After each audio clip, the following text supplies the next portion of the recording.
Good morning, Good fantasy morning. football I didn't. fans. It went live already. Dang it. How's everybody this morning? Welcome. Friday. Yay. Yay, Yep, Friday. right. End of the week. We're ready to Thank roll. goodness. Justin Yep. doesn't have much time this morning, so let's get through these questions because I think they're really good, and I think these ones can help people in a draft when they're a new person, maybe doesn't know about IDP that much and where to go, like for the next position. Like the first person's off the board, and where do I go now? So we're going to start with linebackers. And Roquan Smith is off the board. And you have Darius Leonard, Devin White, or Blake Martinez to pick from. And we'll go Justin first. All right. I'm I think I have to go Leonard here. I've talked before on this podcast about, for my top picks, how important I think consistency is. They're the ones I don't want to have to worry about. Leonard for me has been. He just has a longer track record of being an LB1. The only thing that kind of hurts him a little bit for me, that gives me a little pause, is last year, Colts DC, Matt Eberflus, he didn't blitz much. In the past, Leonard had gotten more opportunities to blitz and had a little bit higher sack and tackle for loss numbers. It's my understanding that Eberflus is going to kind of keep in that vein and not blitz his linebackers as much. So he doesn't quite have that sack upside that maybe Devin White has. But I don't think Devin White has a chance of he had 18 tackles for loss and 9 sacks. That's that's unheard of for an inside linebacker. And in watching the games, and this is something I know that Gary, you and I have talked about, in watching the games, a couple of those games, he just got, got to the quarterback unblocked, etc. I'm not saying he's not going to put up 4 to 6 sacks, but 9 sacks is going to be really hard to, and 18 tackles for loss is going to be really hard to repeat. And to me, it was those numbers that really catapulted him above some of the other LB1s who also had really, really nice seasons. So for me, I'm going to take the longer track record in Leonard. I also, Devin White is going to have more tackle competition there with Levante David. So to me, he has a harder chance of repeating that incredible season he had last year. And then Blake Martinez, man, I love his high tackle consistency. I mean, I'd be happy if Blake Martinez was there and Leonard and White wasn't. He doesn't have much tackle competition, so I think consistency-wise, in a tackle-heavy format, I might lean Martinez here. But I don't think he still hasn't been much of a big play guy, even though he talked a big game moving to the Giants. He still didn't put up massive big play numbers last year. So because of all that, I'm going to roll with Leonard. Gary, what about you? We've talked about, like you said, and we're splitting the hairs between White and Leonard on this one. Martinez is definitely coming in third here for me, but a good third. Yeah, exactly what you were just saying. Now, I've quoted in the past that I thought that Leonard had a better weekly average. He did miss a couple of games last year. I was incorrect about that. So, but I am a Leonard guy. Same reason we're going with the consistency in my opinion. You think about the talent around Leonard versus the talent around White. It will be hard for White to repeat exactly what he did. And you did have those box score padding type stats, the sacks and such coming from him, that it'll be hard to repeat those. So going into core combined tackles, I'm sticking with Leonard. Now that average that I said, don't quote me on, I'm glad nobody did, but that average, you're talking, I'm looking at a league that I had last year. There was a balanced format, and there was a basically 2-point average difference between them on a weekly average. So, I have no discrepancy in going ahead and skipping White. I know he's probably going to be successful for a long time, but Leonard's already proven it for 3 years now. And he, I believe 3 years, and he is still a young dude too. So I'm definitely going Leonard. Yeah, there's lists, I looked at numerous lists to make my list, and Devin White and Darius Leonard, between the two, it's almost 50-50 who's at that number 2 spot. So somebody that doesn't know a lot about IDP might go in and, okay, Roquan Smith is gone, so the next person would be Devin White, and his numbers are amazing. Why wouldn't I take him? That advice you guys just gave, to somebody that doesn't do IDP, that doesn't know that much, maybe their first year trying it this year. Yeah. These are the kind of things they need to know. Like Devin White, for some reason, on some people's list, he's number 2 because of last year, but his consistency, like you said, isn't going to be what Leonard is, and people need to know that. That's right. Good. And Roquan Smith, I mean, that's probably, in my opinion, I don't know about you. He was number 1. I only saw him number 2 on one list, so I had to put him at number 1. So he was Roquan Smith was 1 on a lot of rankings? Many. Right. Like I said, I think I got him in there as 2nd, and I think I got White in a 3rd, but I'm not 100%. I can't remember for sure. Where do you sit on Roquan Smith? Where's he ranked for you, Justin? He's actually 5 for me. Wow. Okay. I've got Leonard 1, White 2, then Cunningham and Martinez, and then Roquan Smith. So I mean, and obviously these guys are all super close, but yeah. Right. And for me, this has to just do with, some of it at least. It doesn't have to do with talent; it just has to do with the style of defense they're playing in Chicago. In that Roquan Smith's role is extremely multiple, which is good, but it also means that on a weekly basis, he doesn't seem he lacks the consistency as somebody like a Cunningham or a Martinez, for example. Who just basically week in, week out put up, higher numbers. Roquan has, I think, a higher big play value. So in a big play league, he would get pushed up for me. Yeah. Perfect. Yeah. And we all know rankings are nothing but splitting the top hairs amongst these people. So everybody's got an opinion. I might be the lowest I've heard Smith being. Me too. And I can't blame you. I mean, again, this is just, it only takes a hangnail for one of those top 5, and he's out of the whole conversation for the rest of the season. So, right? So, yeah, he misses 1 sack and he drops. He can drop 3 points. Right, exactly. Yeah. Sweet. All right, we're moving on to the edge position.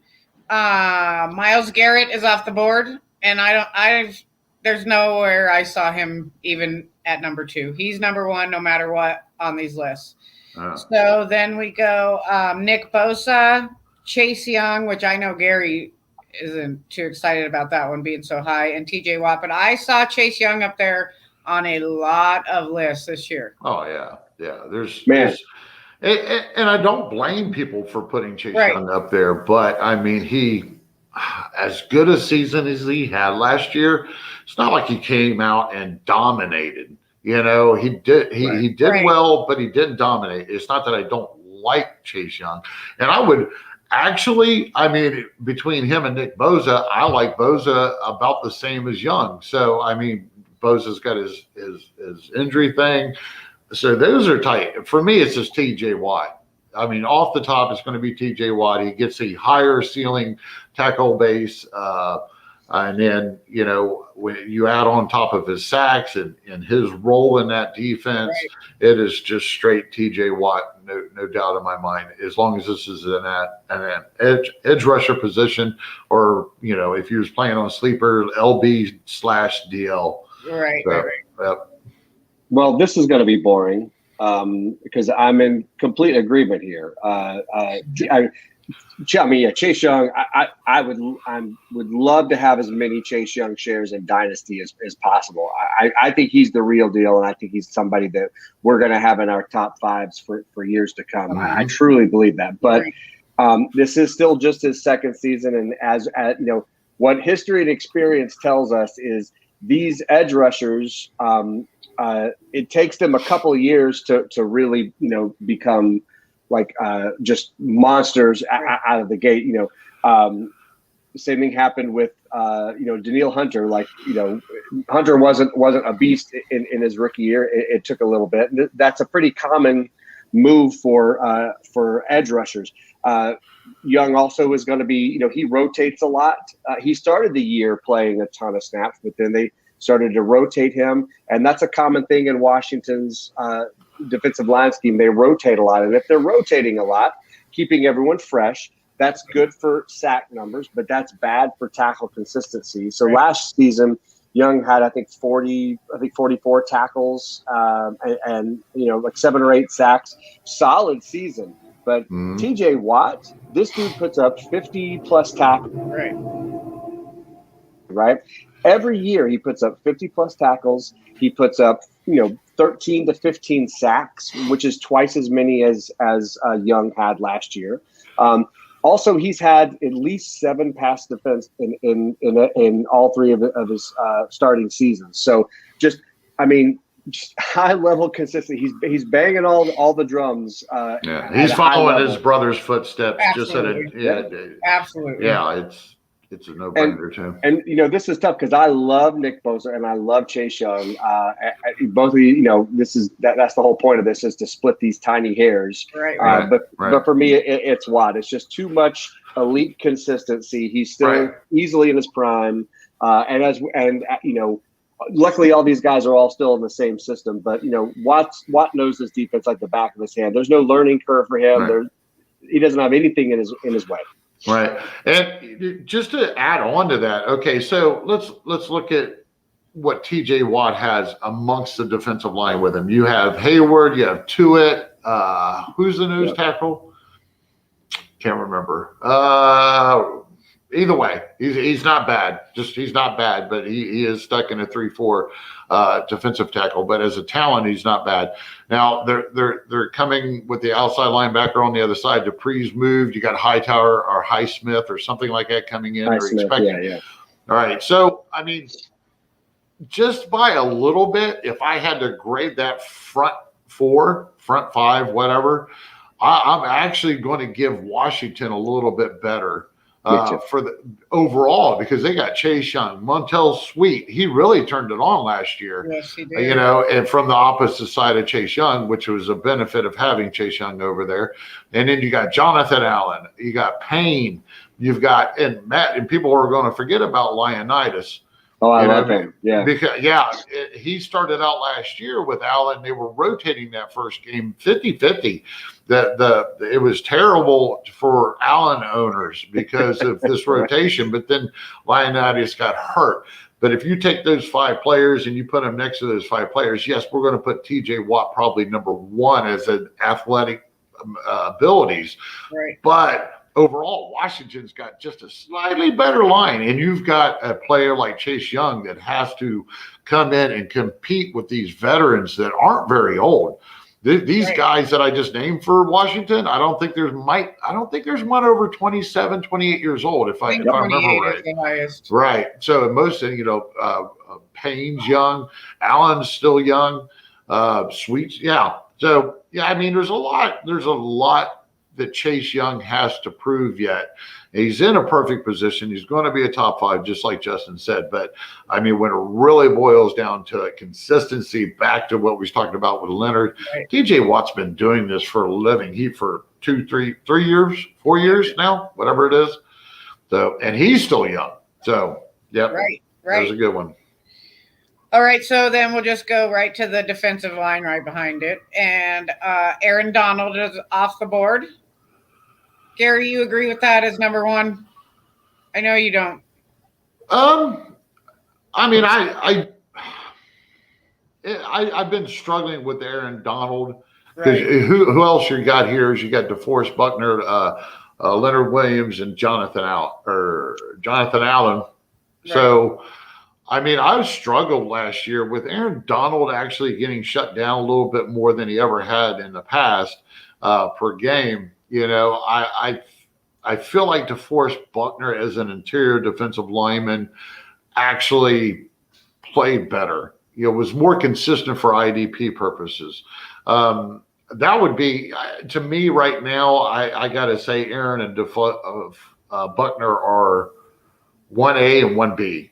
Don't ask me which one's A and which one's B. They're right there, But Aaron Donald's 30. getting ready to be 31 or something, and Buckner's still a few years younger. So Right. we're going to see a changing of the guard here at number 1 for defensive lineman unless somebody else comes up. Like that, if the consensus, of IDP people, Aaron Donald's going to be the first one there, but it could be DeForest Buckner going there too, I guess. Right. Somebody like, I'm going to think he's a little older and take a shot with DeForest Buckner. We'll take him. And it's hard to hold what happened to Donald last year against him because it happens to the best of players. Right. Everybody, if the matchup is not right, you're playing a really strong offensive line and they target a certain player to keep him out of the backfield. Anything like that, this happens. Right. From doing my start sit charts and looking at all this stuff all the damn time, I know that for a fact. So as far as Leonard Williams, I love Leonard Williams. I'd have to pencil him in there. I think about where you have him. He's a top 5 dude for me. Jonathan Allen, which you have Atlanta, so I want to make sure we're still talking about Washington's Jonathan Allen, I think. I love him too. The only problem is that what we mentioned about Leonidas, when Leonidas was healthy at the beginning of the season, I know it was only a game, but you got him, Payne, and Allen rotating.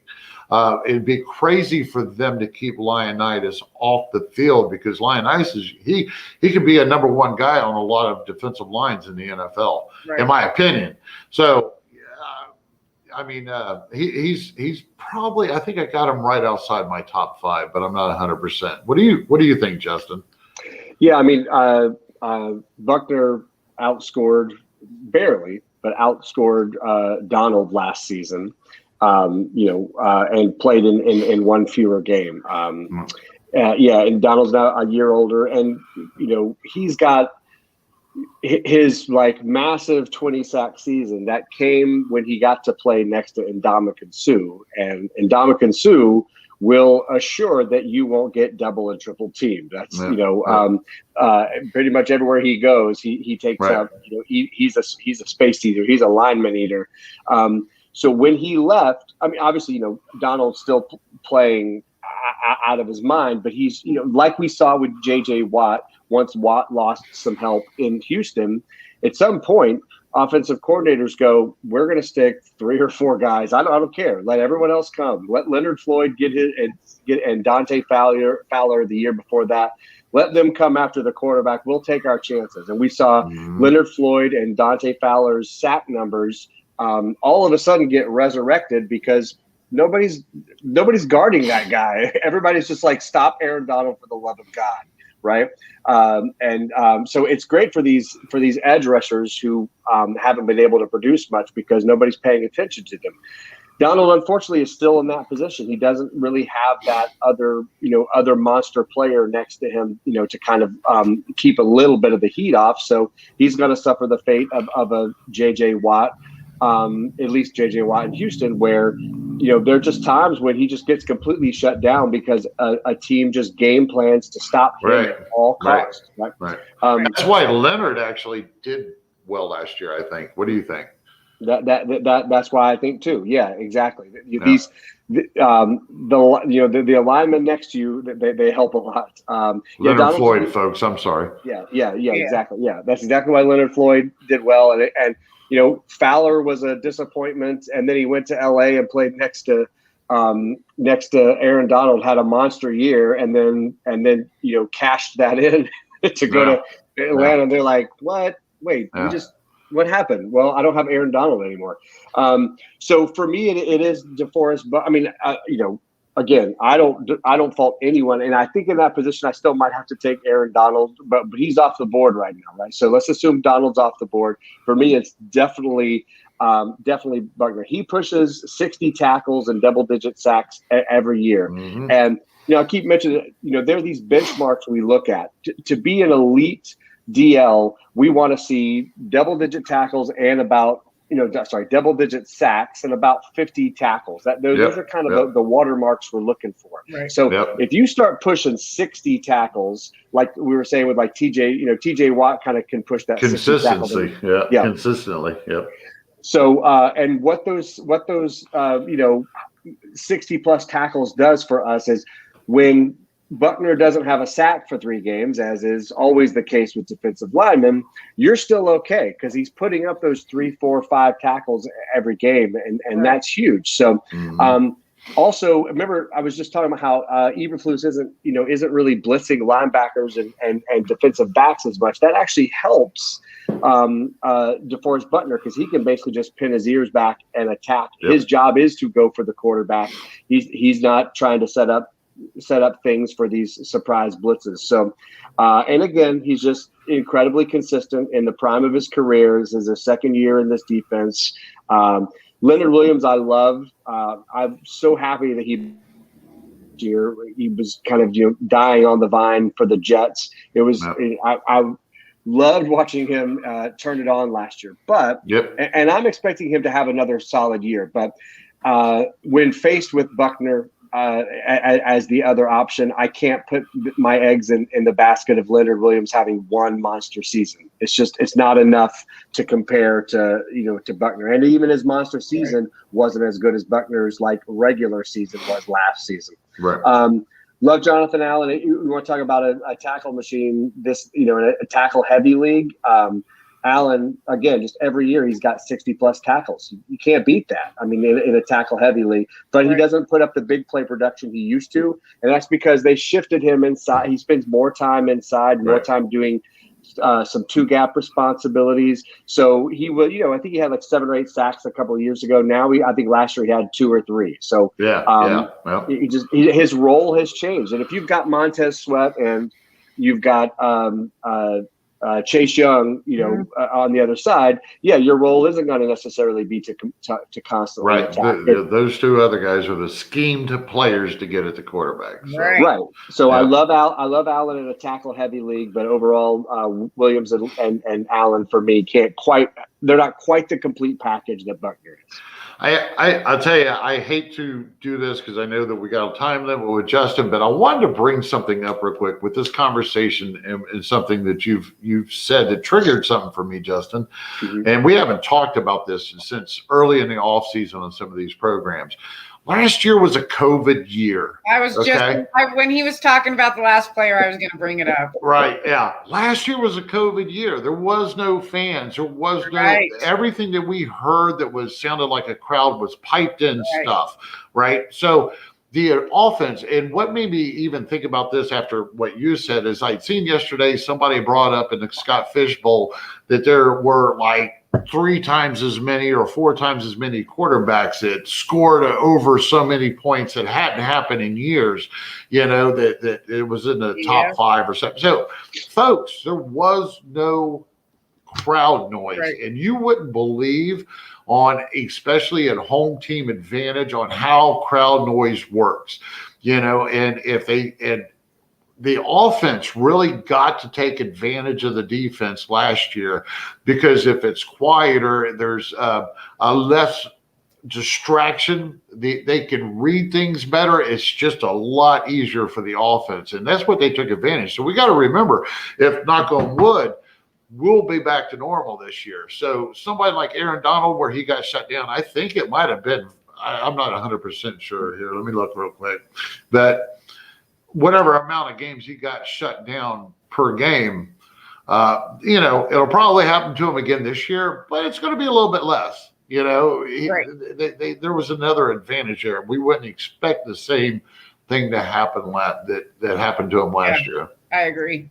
Yeah, I remember. There should be an asterisk next to last year's numbers just to make y'all remember why they're like this. I remember a couple of defensive players last season being saying you guys just don't understand when it's 3rd and long and the entire crowd is screaming for you to get to that extra adrenaline rush. Right. It's a real thing, and it can make the difference. It goes, and without that, it's you're still giving full effort, but there isn't that rush of energy behind you.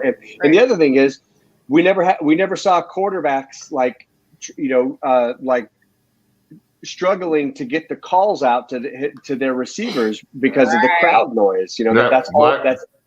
That's been a factor. It makes the offense a little bit more on edge. They're a little bit more nervous. Did I hear the right call? Is the quarterback wondering, did that outside receiver actually hear this audible I called out to? I'm not 100% sure. Well, there's no crowd noise. It's easy. It's relaxed. It's like, all right, hey, we're going to do this. I'm relaxed. I'm loose. You know. I'm looking. Donald had 7 games that he basically didn't produce. Right. He had two flops in a row against the Seahawks and Buccaneers, and then he had the other games just was poor. A couple of tackles. Yeah. You know what I mean? So that's a fact. That's definitely a factor. And a team like Seattle, where they got the 12th man, you know, the stadium, that's their best defensive line. Exactly. The 12th man is Seattle's best defensive line for a long time. And it showed last year. They just got ate up when they didn't have that crowd noise helping them out. So because there's such poor, in my opinion, poor players on there. But okay, that was a great topic. Hey, folks, remember this. If you're listening to somebody and you're drafting on this Scott Fishbowl, which all 3 of us are in, and we usually don't talk about Dirty O on getting defensive unless it has something to do with IDP. But either way, when you see in these facts about last year, just keep in mind, however they're delivering that to you, say on Twitter, that, you know, last year was an exceptional year. Absolutely. It was unprecedented with how the whole season laid out, and the advantage completely went to the offense. Right. Okay. So there was no advantages given to the defense from what happened last year. Right. So, all right. All right. We're going to do a safety. We only have a couple more minutes with Justin, so we're going to do the safety position real quick. Jamal Adams is off the board. And so we have, no, I'm sorry. Buda Baker is off the board. So we have Jamal Adams, Jeremy Chin, and Jordan Poyer. Which this one's hard. Yeah, this one, and you know, defensive backs are always hard because there's so much volatility. I'm going to go Adams just because I think all of that big play upside is just too delicious to pass up. You know, they need him. Seattle needs him to be a playmaker. He's now, you know, in his second season of this defense. Now, you know, Coach Carroll has had a chance to think about all the creative ways that they could use Adams. And I think that sort of thing will continue. And again, just in terms of talent wise, you know, he's off the charts. And also this another factor for me is as well as Jeremy Chin did last year. You know, things are changing in Carolina. You know, they didn't play the defense they played last year was not the defense they want to play. They played way more zone than they wanted to. They just didn't have the personnel. There's tons of rookies. They did not have the corners for that. One of the things that defensive coordinator Matt Rule has said a couple of times, and Jeremy Chin has now said, is that they are moving Chin into a more traditional safety role. Right. And what the comment that really got me, that literally made me sit back in my chair, is he said, "Well, you know, we're going to do some things to lengthen." Jeremy's career. I was like, lengthen he's one season in. Right. We're already worried about lengthening his career. Right. But lengthening your career, like they did with Sean Lee when they moved him out of harm's way in Dallas, means that you're away from the action. You're not getting pounded every single play. And that's bad, you know, because last year Jeremy basically played linebacker last year. So he had these linebacker type tackles, which is incredible. But they're talking about him being more the last line of defense. In Rule's scheme, their safeties are kind of interchangeable. So Jeremy Chin's numbers aren't going to completely go away. He's not going to just get thrown into center field. We're never going to see him again. But that sort of thing is the sort of thing where everybody overdrafts Jeremy Chin, and then he has a solid season. He's the 12th best DB or whatever. You know, he still has a good season, but you know, you passed up on Jordan Poyer and Jamal Adams and all these other guys thinking that Chin was going to build even more on last season. I think it's about impossible from everything I'm reading.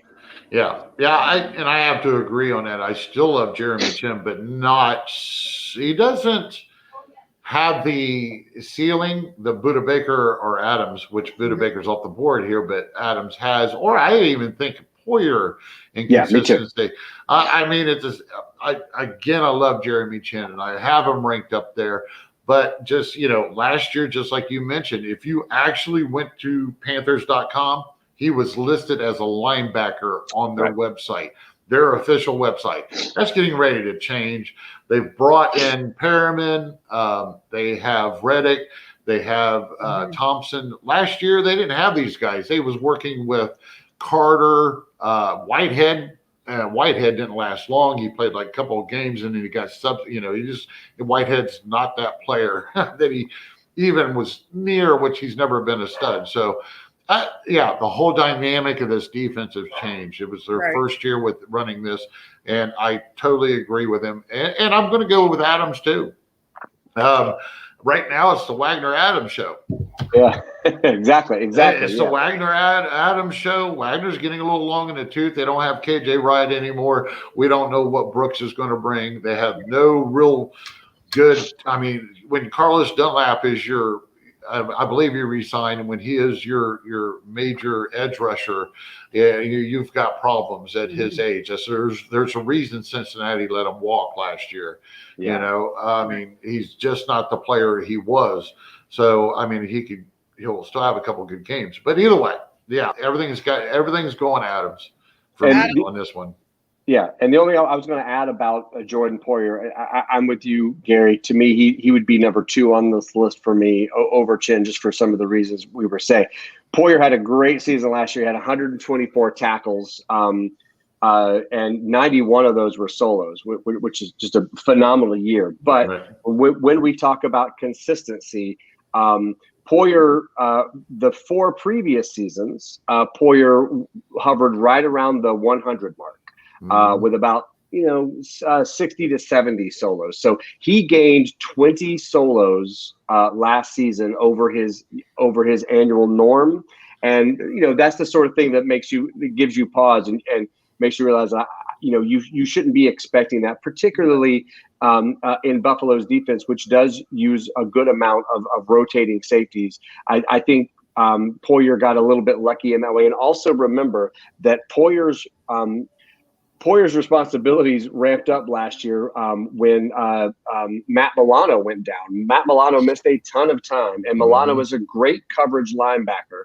Without Milano there, I think Poyer had to be busier than expected. So he did a lot of cleanup, which is great. He had a great season. And again, I think Poyer's in my top 5, but and that defensive line up there is just like Seattle's situation. If we think about it, Justin, I mean, who's actually got the worst defensive line, Buffalo or Seattle? Seattle. I still say Seattle too. Yeah, but it's let's put it this way: it's closer than it should be. Buffalo, right. Right. And Poyer has been eating off of that for the last 4 years. Yeah. He's been, because they have not. You've had Jerry Hughes, you've had Mario Anderson, joined them last year, but overall, I can't remember who they were using prior to bringing in Mario Addison. But they never have a guy that's getting double-digit sacks. I can't think of the last person that got double-digit sacks up there. Yeah, you're exactly right. And also, speaking of sacks, when we're splitting hairs between Poyer and Adams, Poyer has never had more than 2 sacks in a season, and he's usually only about 4 or 5 PD. If he doesn't hit that incredibly high tackle number, he's not going to be able to boost anything with big plays. He's just not a big play guy, and which is totally fine. I mean, he's a massive tackle guy. But for me, like I said earlier, the big play upside for Adams, to have a defensive back who can get in the backfield as much as he can. As we know, getting into the backfield means a tackle for loss, a sack, a strip sack, forced fumbles. Some of those fumbles you can pick up and return for touchdowns. So many monster things where Adams can win you a whole week based on a couple of big plays coming through. I'm going to take that for my starting defensive back. Yeah, we had this topic at the beginning when Adams first went over to Seattle. We had this topic about, there were some people out there that saying Adams was going to blow up and he was bigger than better and he's going to do. I mean, realistically, if he hadn't had just a few more sacks, he was no better than what he was as a Jet. Right. He was an elite player before he ever got to Seattle. Right. He was an elite guy then. So, I mean, they're going to fluctuate a little bit. So I think that some of us had a voice out there saying, I don't know how much better you could ever be. Right. I mean, you're talking about Adams being an elite player. There's no super elites out there that I know of. You know, you're either elite. So, but either way, it's just a different type of usage.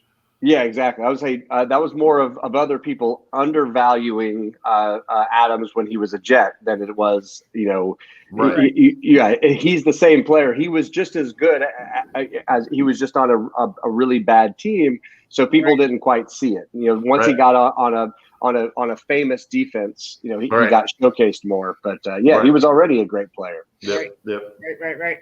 Yep. Guys, this was fun. This was a good show. I guess we better close her down. Yeah, thanks for joining us, Justin. Yeah, Justin's got to go. Thank you for coming. Everybody have a good weekend. Make sure you subscribe to our YouTube channel. Go to Gridiron Ratings. Check out our draft guide. And we will see you next week. Have a good weekend. Bye.